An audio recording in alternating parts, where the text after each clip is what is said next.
जी नमस्कार राजगढ़ वासियों। इस वक्त हम जिले का जो पशु विभाग है, पशु विभाग के जो मुख्य अधिकारी है श्री डॉक्टर साहब महिपाल जी कुशवाहा सर, इनसे जिले में गौशाला के बारे में बात करेंगे। मैं आपको बता दूं कि जो हमारा चैनल है रंगीलो राजगढ़, इस पर एक विशेष प्रोग्राम चलाया जा रहा है जिसका नाम है अफसर से मुलाकात। तो ये हमारे जिले के अफसर हैं, जिला लेवल के अधिकारी हैं, और वैसे तो हम सबकी जिम्मेदारी है, हम सबका कर्तव्य है कि हम गौ माता की सेवा करें, हर तरह से गो रक्षा करें। लेकिन प्रशासन ने, शासन ने इनके कंधों पर कुछ जिम्मेदारी दी है, इसीलिए राजगढ़ के जो जनता है उनके मन में जो सवाल है वो आज सर से करेंगे। सर, सबसे पहले तो आपका हमारे चैनल में स्वागत है। नमस्कार। नमस्कार।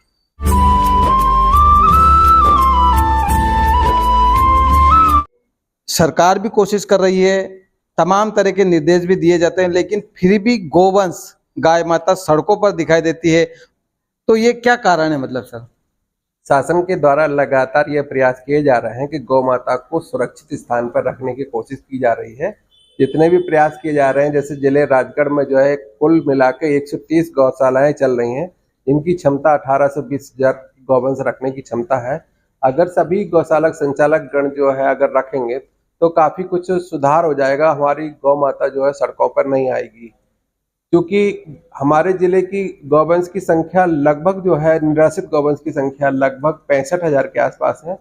तो संभवतः थोड़ी गौवंश जो है क्षमता से अधिक है हमारे पास में, और इससे हम प्रयास बराबर कर रहे हैं। शासन के द्वारा मार्गदर्शन लिया जा रहा है, जैसे जैसे मार्गदर्शन लिया जाएगा उनकी सुरक्षा करते रहेंगे। तो सर, आपके विभाग द्वारा कौन कौन सी ऐसी योजनाएं चलाई जा रही है आपके विभाग के द्वारा? हमारे विभाग के द्वारा प्रथमतः जो है चिकित्सीय काम किया जाता है, जैसे उपचार है, टीकाकरण है, बधियाकरण है, कृत्रिम गर्भाधान केंद्र है। तो उस तरह से जो मूलतः जो है कृत्रिम गर्भाधान करके हमारी विभाग की जो कोशिश है कि अच्छी नस्ल की पशु पैदा किए जाएं, बछड़ा बछड़ी पैदा किए जाएं, जिससे कि जो है अधिक से अधिक दूध उत्पादन हो सकेगा। जैसे कि अभी सेक्स रोटेट सीमन की जानकारी देना चाहूँगा कि इस सीमन के द्वारा अगर कृत्रिम गर्भाधान किए जाएंगे तो उसमें 90% जो है फीमेल काफ, मतलब जो हमारी फीमेल काफ होंगे, बछिया पड़िया होती हैं, जिससे कि जो हमारे मेल काफ जो होते हैं, जिनको पालने के लिए किसान को थोड़ा सा परेशानी होती है, अनावश्यक रूप से उसका वजन होता है। चूँकि आजकल कृषि का काम जो है अधिकतर मशीनों से किया जाता है, तो जो हमारे पूर्व में जो हमारे बैल या सांड जो हुआ करते थे उनसे कृषि का काम लेते थे। लेकिन आज की स्थिति में कृषि का कार्य जो मशीनों से होने के कारण से इनकी अनुपयोगिता ज्यादा बढ़ गई, जिससे कि इसके ऊपर जो रख रखाव पे ज्यादा खर्चा आता है। तो इसी शासन के द्वारा हमारे जो पशुपालन विभाग के वैज्ञानिकों के द्वारा सेक्स रोटेट सीमन का इजाद किया है, जिससे कि इससे सभी किसानों से मेरा इस चैनल के माध्यम से आग्रह है कि वो सेक्स रोटेट सीमन के माध्यम से जो है कृत्रिम गर्भाधान कराए और अधिक से अधिक अच्छी नस्ल की बछिया और पड़िया पैदा करें, जिससे कि जिले की दूध उत्पादन की क्षमता बढ़ेगी। सर, हमारे राजगढ़ वासियों को ये भी बता दीजिए कि हमारे जिले में कुल कितनी गौशालाएं हैं? अपने जिले में, राजगढ़ जिले में 130 गौशालाएं संचालित की जा रही हैं। नई गौशालाएं भी, कोई भवन वगैरह बन रहा है सर? अभी बंद है? अभी कुछ गौशालाएं निर्माणाधीन है। जो वर्ष 2021 की गौशाला थी उसमें जो 32 गौशाला ऐसी हैं कि जो निर्माणाधीन है, जो अभी पूरी नहीं हुई हैं। सर, गौशाला में गाय तो रजिस्टर्ड ज़्यादा होती है, जैसे 100 गाय है, 150 गाय है, लेकिन अक्सर ये देखने में आया है सोशल मीडिया पे खबरों के माध्यम से कि वहाँ पर मौके पे गाय नहीं है सर। अभी जो शासकीय गौशाला है उनकी क्षमता शासन के द्वारा निर्धारित की गई है, 100 गौवंश रखने की क्षमता है उसमें। क्योंकि हमारे गौशाला संचालक गणों से हमको सूचना प्राप्त होती है कि ग्राम में जो निराश्रित जितने भी होते हैं, इधर उधर के निराश्रित होते हैं, वो ग्रामवासी उसको जबरदस्ती उसकी गौशाला में डालने की कोशिश करते हैं, प्रेशर लगा के। तो उससे क्या है कि उसे गौ माता की अच्छी तरह से देखभाल नहीं हो पाती है। तो मेरा सभी से यही है, सभी गौशाला संचालकों से यही निर्देश है कि अपनी क्षमता के अनुसार गौवंश अपनी गौशाला में रखने का प्रयास किया जाए। एक गौ माता को सेवा देने के लिए, चारा पानी देने के लिए कितनी राशि आती है सर? शासन के द्वारा 20 रुपए प्रतिदिन प्रति गाय के हिसाब मान से राशि जारी की जाती है। तो सर हमने ये भी सुना था कि 40 रुपए हो गए, मतलब अभी घोषणा हुई है या आने लगा है? अभी घोषणा हुई है और आने वाले दिनों में हो 40 रुपए प्रति गाय प्रति दिन के हिसाब से हो सकता है। सर ये राशि मंथली डलती है या 1-2 महीने में डलती है, कैसे डलती है? जिस प्रकार से शासन का आवंटन प्राप्त होता है, वर्तमान में जो शासन का आवंटन जो है भोपाल के द्वारा सीधी गौशाला में राशि प्रदाय की जाती है। अपने जिले में जो अधिकारियों के द्वारा सत्यापन कराकर जो उनका पोर्टल है, उस पोर्टल पे गौवंश की संख्या दर्ज की जाती है और दर्ज करने के उपरांत वो गौशाला में सीधी राशि भेज दी जाती है उनको। कुछ लोग गाय को घेर कर दूसरे गांव में कर देते हैं, दूसरे वाले तीसरे में करते हैं। ऐसे में हमको ये पता नहीं चलता है कि ये गौमाता कहाँ की है। तो हम कैसे पता करें कि ये गौशाला की गाय है या किसी घरेलू गाय है, कैसे पता करें सर? वैसे शासन के द्वारा और विभाग के द्वारा सभी निराश्रित गौवंश और भैंस वंश में जो है टैग लगाए गए थे और टैग लगा के उनके आइडेंटिफाई किया गया था कि जिससे कि ये मालूम हो सकेगा कि ये कौन सी गाय किस पशुपालक की है या कौन सी भैंस किस पशुपालक की है। क्योंकि हमने ये देखने में आया है कि हमारे जो निराश्रित गौवंश है, जो किसानों ने दूध दो के उसे छोड़ देते हैं, क्योंकि उनकी जो आइडेंटिफाई जो ना हो पाए तो उसमें टैग काट के उसको निकाल के भेज देते हैं या निकाल देते हैं, सड़क पे बैठने को मजबूर हो जाती हैं, जिससे कि ये पता नहीं चल पाता है कि ये गौ माता किसकी है। तो सर सभी को टैग लग गए थे? सभी को टैग लगा के आइडेंटिफाई किए गए थे। उसमें जो स्कीम चली थी, भारत सरकार की स्कीम चली थी, उसमें सभी गौवंशी और भैंसवंशी को आइडेंटिफाई कर टैग लगाए गए। तो सर अब वापस मतलब कुछ होगा, मतलब पहचानने के लिए कुछ और नया कदम कुछ है? अभी कोशिश कर रहे हैं। अभी हमारी जो पशु संगणना होने वाली है, उस पशु संगणना में हमारे शासन के द्वारा निर्देशित किया जा रहा है कि जिन गायों भैंसों में जो टैग नहीं लगे हैं, बकरी में टैग नहीं लगे हैं, उनमें टैग लगा कर उनकी पशु संगणना का कार्य किया जाएगा। सर आपके विभाग में गांव-गांव में गो सेवक भी हैं सर, उनका कुछ उनके क्या-क्या कार्य है? मतलब लोगों को यही पता नहीं है कि ये इनके काम क्या है। शासन के द्वारा ये मंशा है कि प्रत्येक पंचायत में एक गौ सेवक या मैत्री की ट्रेनिंग विभाग के द्वारा दी जाती है, जिससे कि उन जो हमारे पशुपालक हैं उनको तत्काल में प्राथमिक उपचार हो सके। क्योंकि हमारी मैत्री ट्रेनिंग भोपाल में 1 महीने की होती है, 2 महीने की वो राजगढ़ जिले में होती है। इसमें ट्रेनिंग के पश्चात में जो इनकी उद्देश्य ये की है कि इनको कृत्रिम गर्भाधान की ट्रेनिंग अधिकतर दी जाती है। ट्रेनिंग करने का उद्देश्य ये की है कि इनको जो है इनको किट मिलती है, 50,000 रुपए की किट मिलती है, जिसमें से सिलेंडर रहता है, एआई गन रहती है, उनको ट्रेविस दी जाती है, जिससे ट्रेविस को अपने पंचायत में जो पंचायत के सर्वधारण जगह पे जो जनता की सहूलत के हिसाब से उस ट्रेविस को उस गांव में लगाया जाए और वहाँ पे उस पंचायत के गौवंश या भैंस वंश में जो है कृत्रिम गर्भाधान करके अच्छी नस्ल की बच्चियां पैदा करने का उद्देश्य है। सर हमारे राजगढ़ वासियों को ये भी बता दीजिए सर, दूध की मात्रा कैसे बढ़े, इसके लिए भी कुछ सजेशन देंगे सर आप?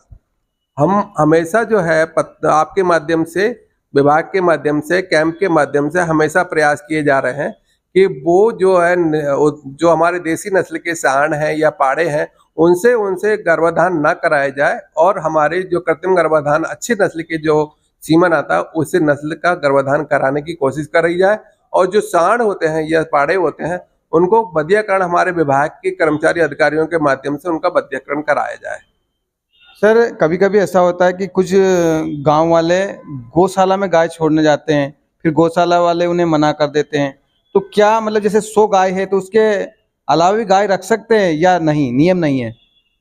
वैसे क्षमता गौशाला में रखने की 100 गाय की क्षमता है। हमारे अशासकीय गौशाला में क्षमता कुछ अलग अलग गौशालाओं के अलग अलग क्षमता है। 1000 गौवंश रखने की क्षमता है कई गौशालाओं में, कई गौशाला में 500 रखने की क्षमता है अशासकीय गौशाला में।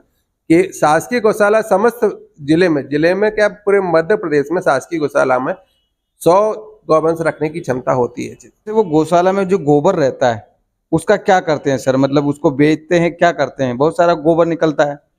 और ये बात सही है, लगातार प्रयास किए जा रहे हैं कि हमारी गौशाला को स्वावलंबी बनाया जाए। उसमें जो गोबर है उससे अपने खाद बनाई जाए और उसमें जो पदार्थ बनाए जाए, गो उत्पाद करने के कारण से उनकी उत्पादन हो और वो बिक्री हो, उससे गौशाला की आय बनेगी। तो उससे उस गौशाला में कुछ ना कुछ राशि आएगी, राशि से स्वावलंबी गौशाला बन सकती है। सर खली भी गौशाला में आती है, उसका कैसे कितनी आती है उसके बारे में भी थोड़ा बताएं। और खली जो है 5 रुपए, जो 20 रुपए प्राप्त होता है, 15 रुपए भूसे के लिए, भूसा क्रय करने के लिए दिया जाता है। 5 रुपए जो है उसको खली के लिए दिया जाता था। अब चूंकि अभी जो भोपाल से सीधा दिया गया 20 रुपए दिया गया है, तो मैं सभी गौशाला संचालकों को एक पत्र भी जारी करेंगे, हमने मार्गदर्शन भी लिया है कि उनको खली जो है, जो हमारे दूध संघ की जो फैक्ट्री चल रही है उनसे सुदाना खरीदने के लिए वो सीधे आदेश करें। सर 15 रुपए में गौ माता का पेट कैसे भरेगा? कभी कभी आपको नहीं लगता सर कि ये जो आम जन है वो भी सहयोग गौ माता के लिए करे, ऐसा आपको फील होता है सर? कुछ गौशाला ऐसी हैं अपने जिले में जो वास्तव में वहाँ पे इस तरह के कार्य किए, जैसे शुक्ली गौशाला को मैंने देखा है, उसमें जो है काफी अच्छे प्रयास किए जा रहे हैं उनके संचालक गण के द्वारा कि वहाँ पे जो ग्रामवासियों से जोड़ा गया है और प्रत्येक ग्रामवासी को वहाँ पे एक दिन जो है खली, कोई खली किसी के नाम से एक बोरी खली खिलाते हैं, तो कोई भूसा देते हैं। तो इस तरह से कार्य करेंगे तो मैं समझता हूँ कि गौशाला अपनी स्वावलंबी गौशाला बन सकती है। क्योंकि ये 15 रुपए वाली बात आपने की है, इसी को ध्यान मद्देनजर रखते हुए हमारे मुख्यमंत्री जी ने घोषणा की है कि 40 रुपए आगे आने वाले समय में 40 रुपए प्रति गाय प्रति दिन के हिसाब से अनुदान दिया जाएगा। जो नई सरकार बनी है तो नई सरकार की ओर से भी कुछ नया निर्देश गौ माता के लिए आया है सर? बिल्कुल बिल्कुल आया। जो अभी हमने आपको बताया है कि अभी हमारे माननीय मुख्यमंत्री महोदय द्वारा जो है 40 रुपए प्रतिदिन के हिसाब से अभी घोषणा की है। आने वाले दिनों में इसी राशि के मान से अनुदान प्राप्त होगा। सर वैसे तो आप चाहेंगे कि हर गौशाला अच्छी तरह से संचालित हो, गौ माता की सेवा हो, लेकिन आपकी नज़र में राजगढ़ जिले में सबसे अच्छा कार्य कौन सी गौशाला में हो रहा है? वैसे कई गौशाला अच्छा काम कर रहे हैं, जैसे जीरापुर में भी गौशाला बनी हुई है, अपनी शासकीय गौशाला है, उनका मैंने देखा है कि काफ़ी अच्छा स्टॉक बना के रखते हैं वो, और उनकी करीबन 750 करीबन क्षमता है और 750-800 उनकी गवर्नेंस रखते हैं। उन्होंने अपना पूरा जो सदस्य बना रखे हैं वो भी अपना दान दाता करते हैं, कुछ उनको राशि मिलती है तो उससे भी अपना उसका पूरा करते हैं। जैसे शुक्ली गौशाला है, शुक्ली गौशाला भी बहुत अच्छी चल रही है, बहुत अच्छी तरह से इंतजाम करते हैं, हर तरह की वहाँ पे मंदिर भी बना हुआ है, पूजा। ग्रामीणों का भी सहयोग है वहाँ पे? बिल्कुल बिल्कुल। शुक्ली गौशाला मैंने स्वयं देखा है कि वहाँ पे ग्रामीणों की बहुत अच्छा सहयोग है और वो वहाँ पे बहुत सारी चीज करते रहते हैं, अपने पूजा पाठ वगैरह और कोई सम्मेलन वगैरह, सत्संग वगैरह ये करते रहते हैं, उससे कि उस गौशाला में काफी लोगों की रुचि होती है। अब अभी जो कुंडी बे गौशाला है, उस कुंडी बे गौशाला में भी काफी अच्छे मतलब तरीके से उन्होंने बनाया, उन्होंने देखा है, तो हर आदमी उस गौशाला में जाके बैठना चाहता है, वहाँ अपना समय निकालना चाहता है। अपना अगर रामायण का मैंने देखा है कुंडी बे गौशाला में कि रामायण, अखंड रामायण के पाठ होते हैं, वहाँ पे कोई भी प्रोग्राम होता है, कल्चरल प्रोग्राम होता है तो उस गौशाला में जाके करते हैं। तो इस तरह की अगर गौशाला हर कोई करे, अभी जो जीरापुर में जो एक गौशाला मैंने देखी, उसमें उन्हें अपने स्वयं के उससे वैसे प्लांटेशन अच्छा किया, उन्होंने एक गाय को वहाँ पे चराने की व्यवस्था की, उन्हें जो अब उनकी गौशाला लगी हुई जमीन है उस जमीन पे उन्होंने काफी कुछ काम किया है। तो ऐसे काम करेंगे तो हम समझते हैं कि गौशाला बहुत अच्छी तरह से हमारे जिले में संचालित हो सकती है। मतलब सड़क पर गौ माता ना दिखे, इसके लिए आपके द्वारा कोई ठोस कार्रवाई या ठोस निर्देश दिए गए हैं सर? अभी अगर हमारे ग्रामवासी, हमारे से जो भी हमें पशुपालक हैं, किसान भाई हैं, जितने भी सभी लोगों का सहयोग होगा तभी ये सड़क पे गौवंश नहीं दिख पाएगी।